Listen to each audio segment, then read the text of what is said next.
Assalamualaikum warahmatullahi wabarakatuh. Perkenalkan, kami dari kelompok 2 akan membahas tentang prinsip kompensasi dan hak pekerja yang hendak di PHK serta alasan PHK berkaitan dengan Undang-Undang Ketenagakerjaan. Sebelumnya, perkenalkan saya Andi Safira Sarani Baso. Saya Dea Kurniasari. Saya Eka Melia.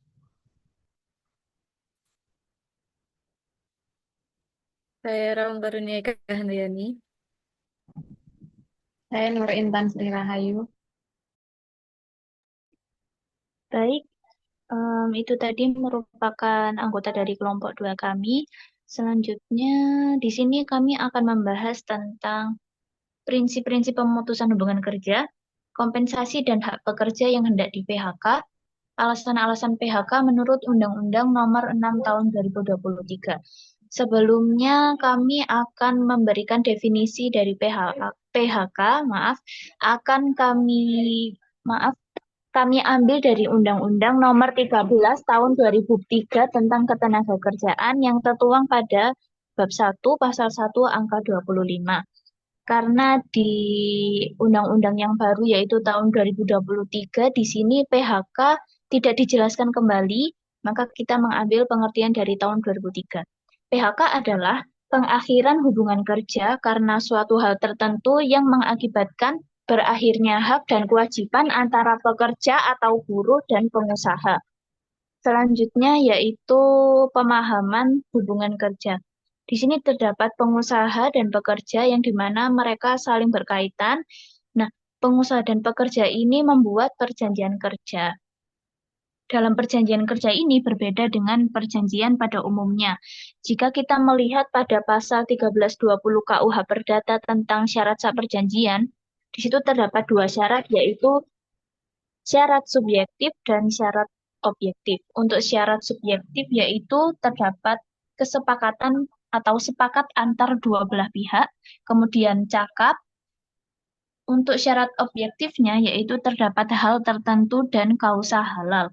Nah, perjanjian ini tidak boleh melanggar kesusilaan, ketertiban umum, dan peraturan perundang-undangan. Dalam perjanjian kerja ini memuat tentang pekerja atau buruh dengan pengusaha pemberi kerja yang memuat syarat-syarat kerja, hak, dan kewajiban para pihak. Kemudian mengapa perjanjian kerja ini harus ada? Karena untuk mengetahui hak dan kewajiban para pihak yang membuat perjanjian sehingga dapat menghindari adanya tindakan kesewenang-wenangan dari para pihak. Nah, dalam perjanjian kerja ini em, mencakup tentang tiga unsur, yaitu upah, perintah, dan pekerjaan. Selanjutnya, seperti yang tadi saya jelaskan, unsur perjanjian kerja. Yang pertama terdapat upah, yaitu imbalan dari pekerjaan yang dilakukan oleh pihak penerima kerja dapat berbentuk uang atau bukan uang. Yang kedua, perintah. Penerima kerja sangat tergantung pada perintah atau instruksi ataupun petunjuk dari pihak pemberi kerja. Jadi di sini sebagai contohnya karyawan harus menerima perintah dulu dari bosnya dan terdapat hubungan subordinasi. Sedangkan pekerjaan yaitu prestasi yang harus dilakukan sendiri oleh pihak penerima kerja dan tidak boleh dialihkan kepada pihak lain. Baik, selanjutnya. Selanjutnya adalah prinsip-prinsip PHK yang termuat pada pasal 157 ayat 1, pengusaha, pekerja atau buruh, serikat pekerja atau serikat buruh, dan pemerintah harus mengupayakan agar tidak terjadi pemutusan hubungan kerja. Nah, prinsip ini itu sangat mencerminkan semangat untuk menjaga stabilitas kerja dan kesejahteraan bagi pekerja. Kemudian ayat 2, dalam hal pemutusan hubungan kerja tidak dapat dihindari, maksud dan alasan pemutusan hubungan kerja diberitahukan oleh pengusaha kepada pekerja atau buruh dan atau serikat pekerja atau serikat buruh. Artinya, jika perusahaan memutuskan untuk melakukan PHK, maka wajib memberitahukan kepada pekerja mengenai alasan-alasan yang mendasari keputusan tersebut.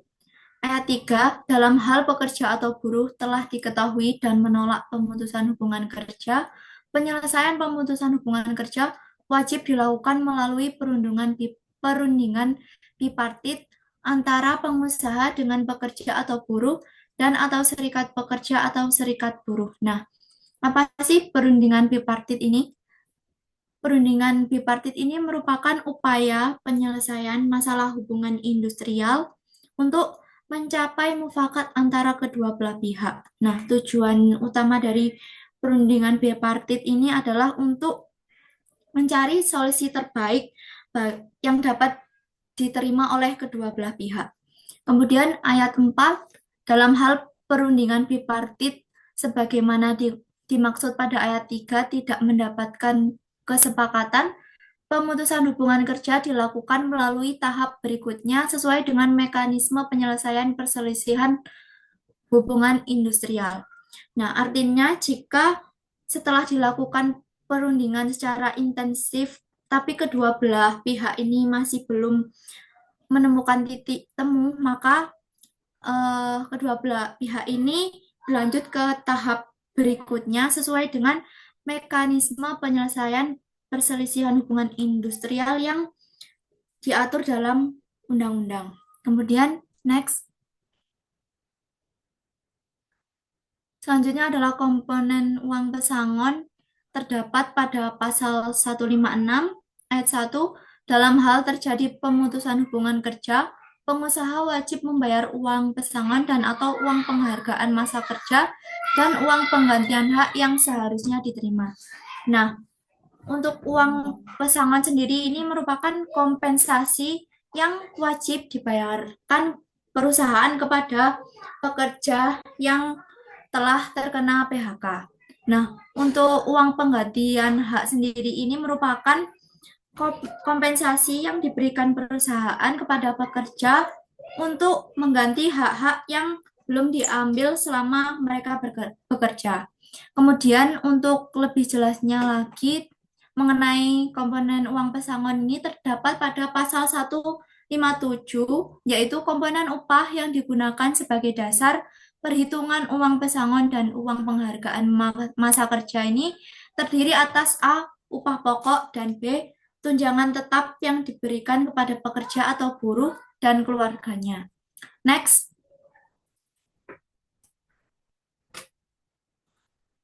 Nah, untuk mengenai ketentuan yang harus diberikan terkait dengan uang pesangon ini terdapat pada pasal 156 ayat 2 Undang-Undang Nomor 6 Tahun 2023.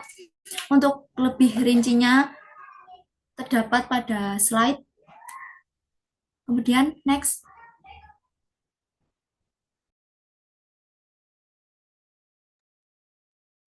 Kemudian untuk uang penghargaan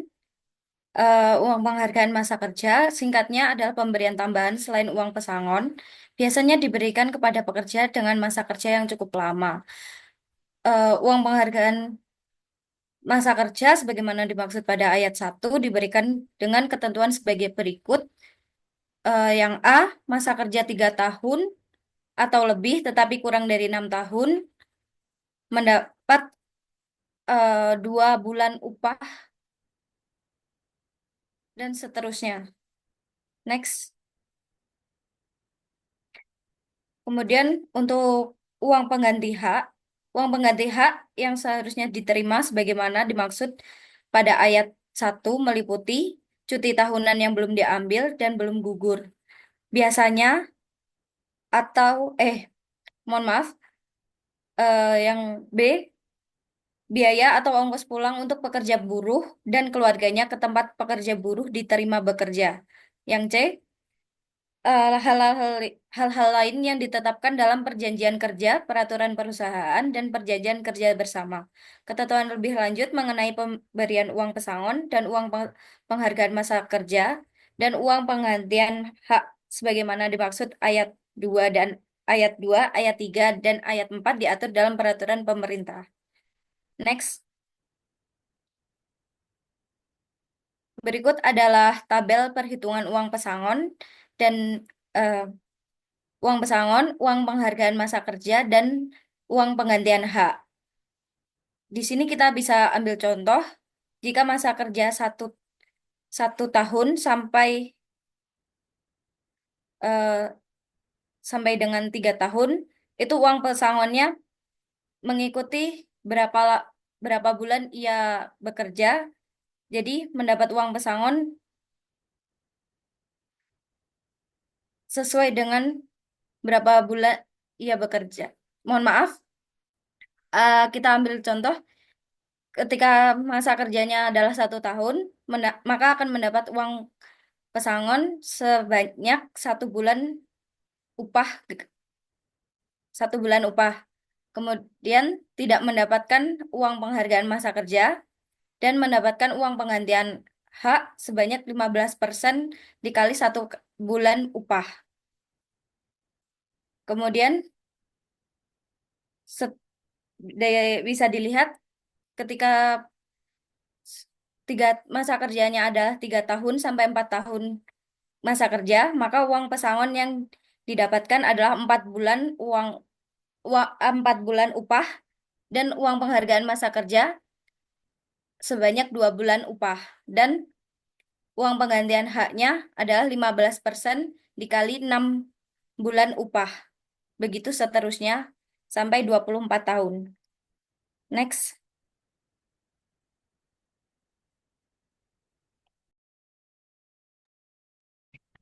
Selanjutnya untuk alasan PHK, yang pertama yaitu perusahaan melakukan penggabungan, peleburan, pengambilalihan atau pemisahan perusahaan dan pekerja atau buruh tidak bersedia melanjutkan hubungan kerja atau pengusaha tidak bersedia menerima pekerja atau buruh.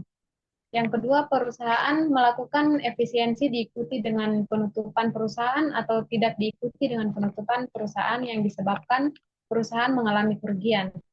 Yang ketiga, perusahaan tutup yang disebabkan karena perusahaan mengalami hubungan secara terus-menerus selama 2 tahun. Selanjutnya, yang keempat yaitu perusahaan tutup yang disebabkan oleh keadaan memaksa.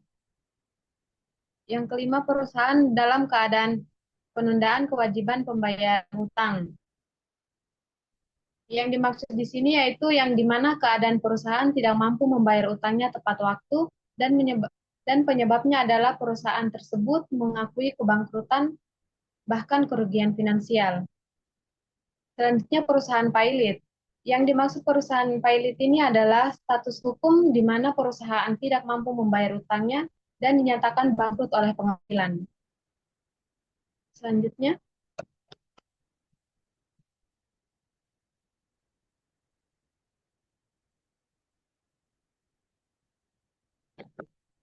adalah permohonan pemutusan hubungan kerja yang diajukan oleh pekerja atau buruh dengan alasan pengusaha melakukan perbuatan sebagai berikut. Yang pertama, menganiaya, menghina secara kasar atau mengancam atau pekerja buruh.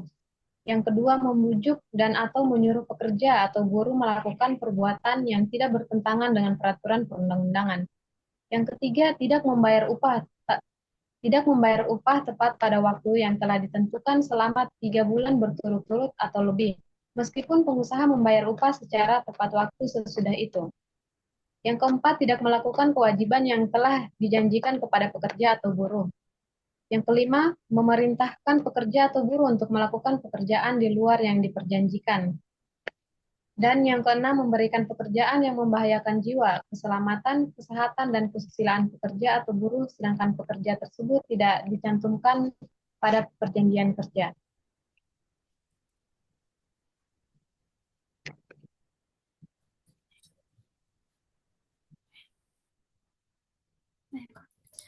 Selanjutnya adalah adanya putusan Lembaga Penyelesaian Perselisihan Hubungan Industrial yang menyatakan pengusaha tidak melakukan perbuatan sebagaimana dimaksud pada huruf G terhadap permohonan yang diajukan oleh pekerja atau buruh dan pengusaha memutuskan untuk melakukan pemutusan hubungan kerja. Selanjutnya, pekerja atau buruh mengundurkan diri atas kemauan sendiri dan harus memenuhi syarat. Yang pertama, mengajukan permohonan pengunduran diri secara tertulis selambat-lambatnya 30 hari sebelum tanggal mulai pengunduran diri. Yang kedua, tidak terikat dalam ikatan dinas. Dan yang ketiga, tetap melaksanakan kewajibannya sampai tanggal mulai pengunduran diri. Kemudian pekerja atau buruh mangkir selama 5 hari kerja atau lebih berturut-turut tanpa keterangan secara tertulis yang dilengkapi dengan bukti yang sah dan telah dipanggil oleh pengusaha 2 kali secara patut dan tertulis. Apabila seorang pekerja memenuhi unsur-unsur tersebut, maka pekerja yang bersangkutan dapat diputus hubungan kerja oleh pengusaha dengan alasan mengundurkan diri, dan pengusaha wajib membayarkan kompensasi pemutusan hubungan kerja berupa uang penggantian hak dan uang pisah. Next.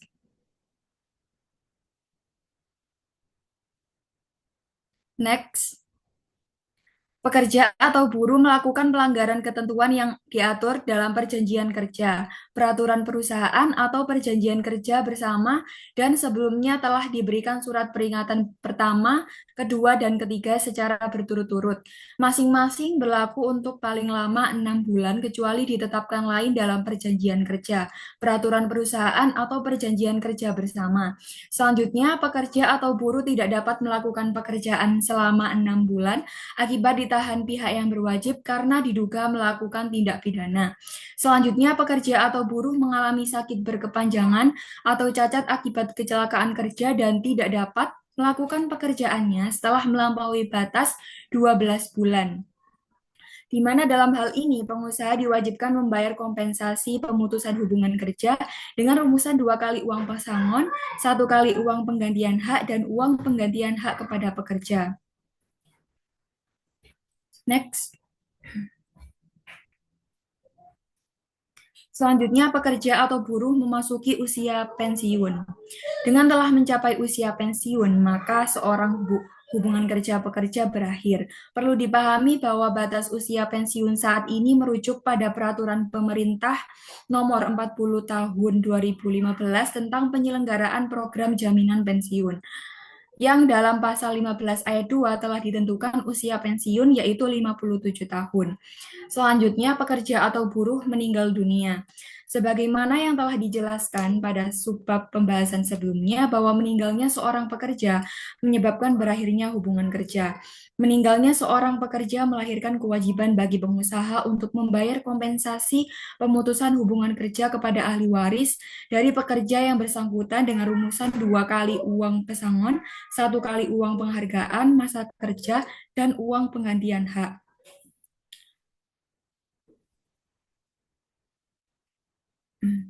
Demikian presentasi dari kelompok kami, kurang lebihnya kami mohon maaf yang sebesar-besarnya. Semoga ilmunya bermanfaat. Wassalamualaikum warahmatullahi wabarakatuh.